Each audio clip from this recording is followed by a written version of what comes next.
Chapter 1. The Hidden Order. You've been taught that numbers are cold, static mechanical, that they belong to accountants, not mystics. But what if that's the greatest illusion of all? Everything has been arranged according to number, proclaimed Pythagoras. Plato expanded the idea. Everything has been arranged according to number, weight, and measure. This is not metaphor. It is blueprint, a living rhythm pulsing through creation itself. Numbers are not inventions of the human mind. They are discoveries. They predate us. They whisper through the spiral of a galaxy, the orbit of a moon, the curve of a petal. They are the scaffolding of existence. Invisible, precise, eternal. Everything has been arranged according to number, not as arithmetic, but as essence. Not as symbols on a page, but as frequencies in motion. For the ancients, number was divine, a bridge between matter and meaning. Pythagoras saw it as the substance of the universe, the invisible lattice holding form together. He taught that by understanding number, we understand God. By attuning to its vibration, we align with the cosmic design itself. This is where quantum physics now stands, orbiting truths that ancient initiates already knew. That energy, vibration, and pattern form the fabric of reality. That what appears random is secretly measured, perfectly ordered by proportion. Sacred geometry is not decoration, it's revelation. The spiral, the triangle, the tetrahedron, these aren't shapes. They are thought made visible. They are consciousness taking form. Numbers were the gods of the Pythagoreans, not mythic beings of thunder or war, but archetypes of order and harmony. The monad, the first principle, gave birth to all others. From unity came duality. From duality came movement, rhythm, the pulse of creation. And from rhythm came life. Close your eyes for a moment. Imagine a web of golden light stretching across the cosmos, lines intersecting, curving, repeating, expanding outward forever. Now imagine that web vibrating, singing, shifting with infinite precision. That is number alive. That is the music of the spheres. Pythagoras said the planets themselves hum as they move, each orbit a note in a cosmic symphony. Together, they create a sound so pure, so constant, that the human ear cannot hear it. We call it silence, but it is the sound of everything. So when you listen to the quiet, know this. You are hearing the harmony of existence.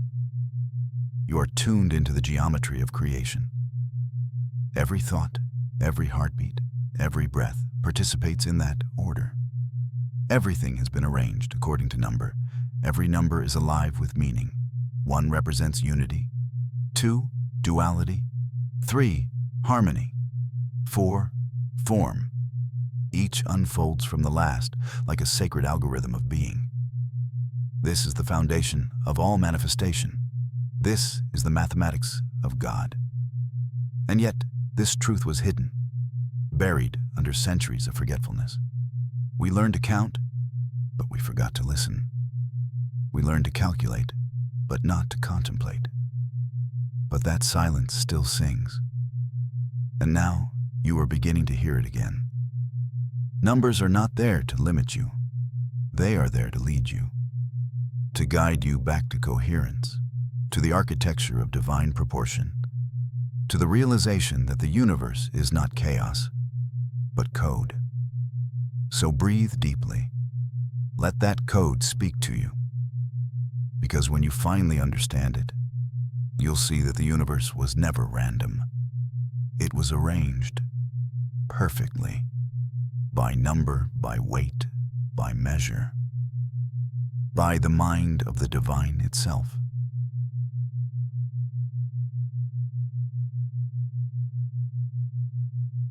Chapter 2. The monad. The One. Origin of all things. before there was sound, before there was form, before there was even light. There was one, not a number, not a thing, but the source of number, the root of all things, the seed of existence itself. The ancients called it the monad. Pythagoras called it divinity unmanifest. It was not a god among many. It was the principle through which gods could exist. It had no dimension, yet contained all dimensions within it. It had no movement, yet from it all, motion began. Everything has been arranged according to number. But before number, there was one. The one was silence, total, radiant stillness, a perfect equilibrium, infinite potential, not yet expressed. From that stillness came creation's first breath. A pulse, a vibration, the birth of rhythm, and reality began to hum. Imagine it. In the eternal blackness of pre-creation, a single luminous point flickers into being. It is pure awareness, self-recognizing consciousness. It looks upon itself and says, I am. And from that realization, multiplicity is born. The monad divides not to fragment, but to know itself, to experience what it already is through contrast, movement, and form. From unity comes duality. From the infinite comes the finite. From the unmanifest comes the world you touch, see, and breathe. Every number after one is born through its repetition. 2 is simply one mirrored. 3 is one expanding into relation. 4 is one made stable, matter, geometry, form. All things, from the smallest atom to the spiral of galaxies, unfold from that first spark of unity. The monad is the point, the origin, the center, the seed. It is the divine source within every particle of your being. You carry it. You are it. When you meditate, when you still the mind, when the noise of thought dissolves, you return to the monad, the state before separation, the silence before vibration, the awareness before identity. This is why every true path, religion, yoga, alchemy, mysticism, speaks of reunion, to religar, to reconnect, to huge, to unite. Each practice is simply a bridge back to one, back to coherence, back to remembrance. Everything has been arranged according to number, weight, and measure. And yet everything begins in the immeasurable. The monad is that immeasurable point, expressing through measurable creation. It's the hidden harmony between God and geometry, between the soul and the structure of the universe. Close your eyes. Imagine a brilliant point of light at the center of your chest. It pulses once, slow, golden, eternal. This is the echo of the monad within you. The first note of the cosmic song still vibrating through your cells. You are not separate from it. You are its continuation, consciousness remembering its origin.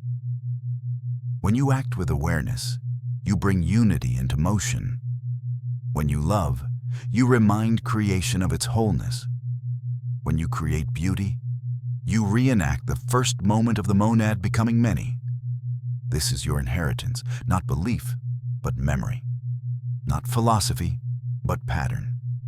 You are the point that expands into infinity, and the infinity that returns to the point. And so it is said, the one is all, and all is the one.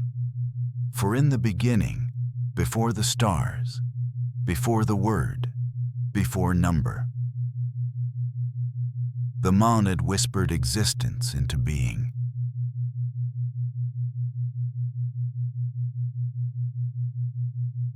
Chapter 3. The Dyad. The birth of duality and polarity. From the still perfection of the one came movement, the first spark of difference. From unity emerged contrast. From silence came vibration. And in that moment, the dyad was born. Everything has been arranged according to number, weight, and measure. And so, to know the one, the universe divided itself in two. The ancients called this moment audacity, the bold act of separation, the courage of creation itself, to step away from the whole, to become aware of this and that, of I and you. From that daring came duality. The Dishad is the first mirror. It reflects the one to itself. It creates the tension between opposites that makes motion, evolution, and life possible.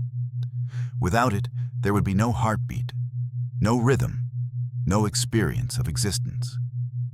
Two is the beginning of relationship. It is polarity, light and darkness, rest and action, inhalation and exhalation. It is the invisible law that governs every form in the universe. For every expansion, a contraction. For every sound, a silence. For every birth, a death.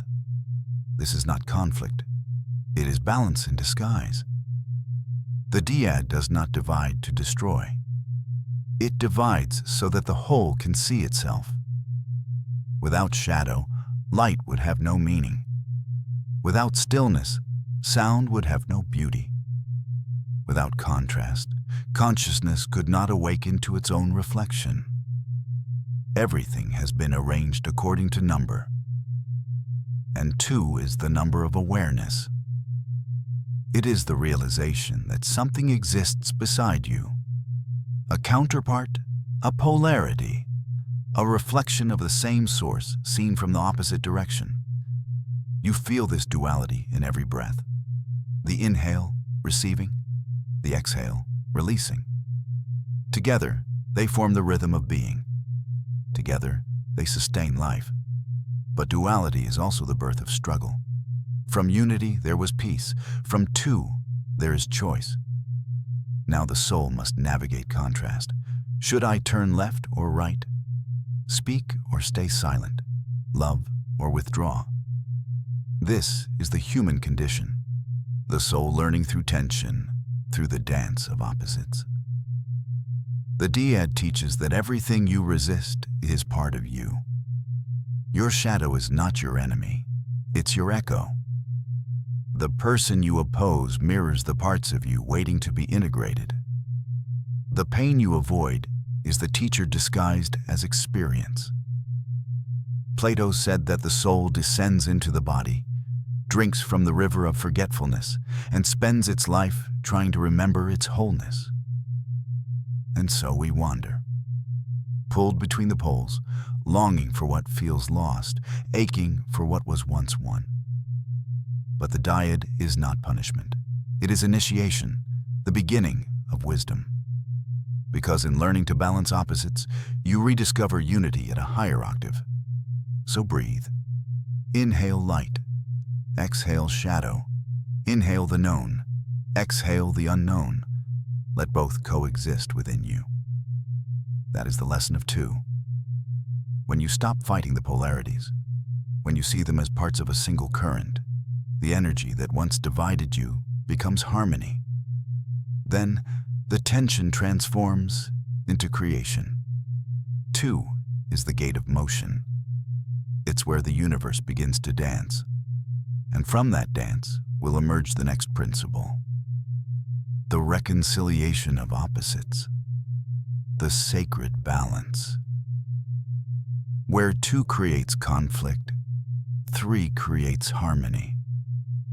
And from that harmony, the world will begin to sing.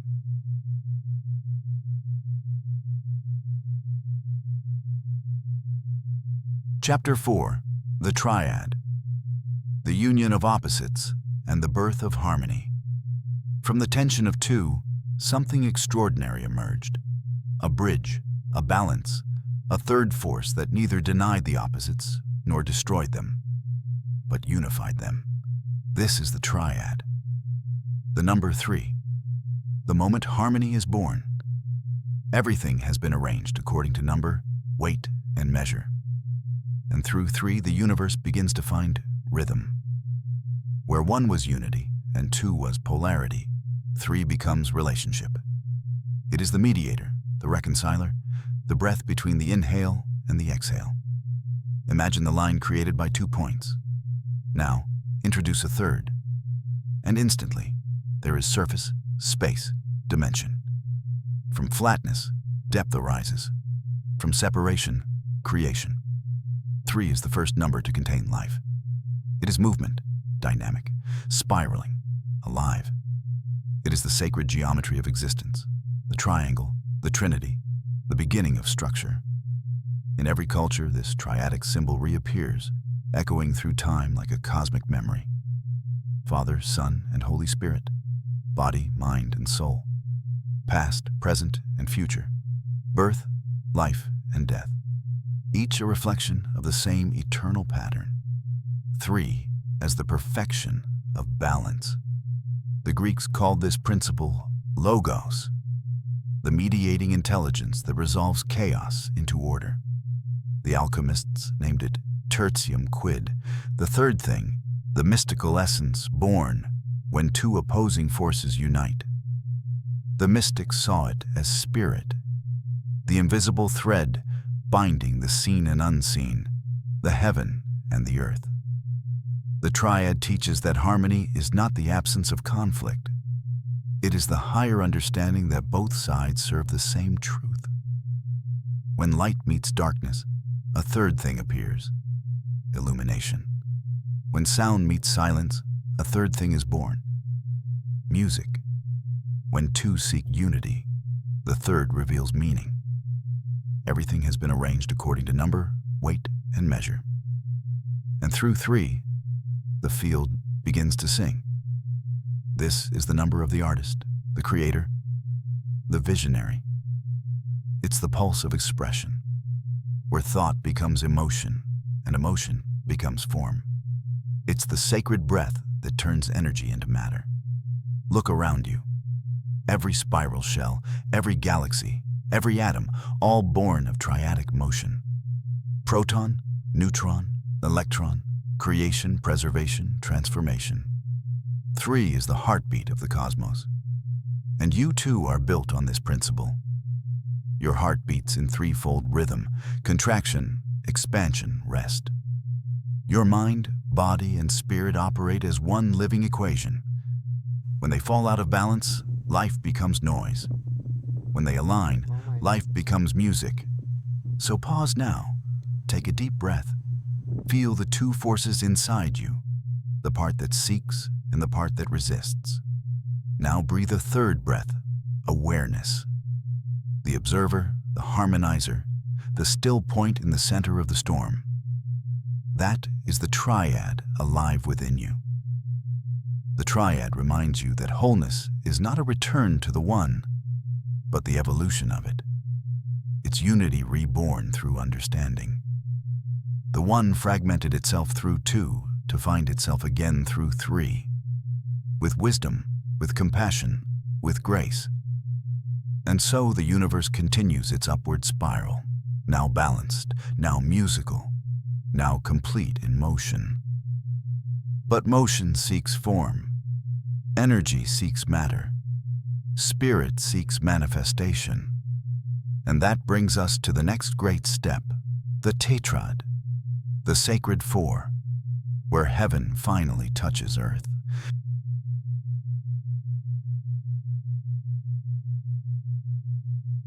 Chapter 5. The tetrad, manifestation, matter, and the completion of creation. From the harmony of 3 emerges stability. The song of the cosmos seeks a stage to perform upon, and that stage is 4. The tetrad, the sacred square, the foundation of form, the completion of the cycle. Everything has been arranged according to number, weight, and measure. And through 4, spirit crystallizes into matter. Energy slows into pattern. Idea becomes structure. The unseen takes shape. The ancients saw the number 4 as the symbol of the world itself, tangible, measurable, enduring. It is the manifestation of the divine design. The 4 directions, north, south, east, and west. The 4 elements, earth, air, fire, and water. The 4 seasons, the 4 phases of the moon, the four limbs of the human body. Every cycle of nature turns upon this number. Imagine drawing a single point, the monad. Extend it to a line, the dyad. Expand it into a surface, the triad. Now give it depth, volume, reality, the tetrad. It is the moment creation stands upright and breathes. Pythagoras saw the tetrad as the perfect number, the sum of the first four numbers, 1 plus 2 plus 3 plus 4 equals 10. 10, the number of totality, of return, of divine perfection made visible. To the Pythagoreans, this was not mathematics. It was revelation. The tetrad is the square beneath the pyramid, the base that holds heaven upon its peak. It is the bridge between the invisible and the visible, the eternal and the temporal.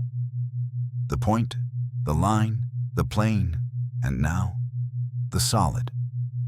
Creation is complete. Everything has been arranged according to number. Even your body carries this sacred geometry. 4 chambers in the heart, 4 lobes in the brain, 4 DNA nucleotides writing the story of your existence.